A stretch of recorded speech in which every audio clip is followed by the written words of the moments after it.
kak 5 pesos last na nga baka kidin sa haribulan na surok. Ano? Ay, tinayang ko Ah. matanggal. Ano? Oh, ayan. Ay na, makatawa na nakatawa. Ay, ganda ng ngiti ah. Ngiti-ngiti. Yeah. Uy. Lumong talaga ron. Huwag kasta, ilubong na rupa na. Ay. Ikaw din. Ikaw din. Ikaw din.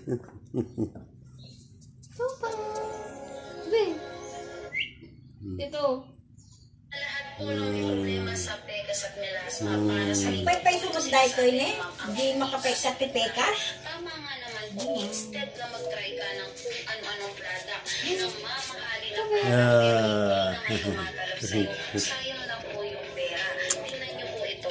Legit talaga guys, hindi ko pa nauubos tong isa pero konti na lang tong pekas ko. Grabe, magaling talaga. Magaling talaga. Napakahusay. Mag-order ka na din. Mura lang ito.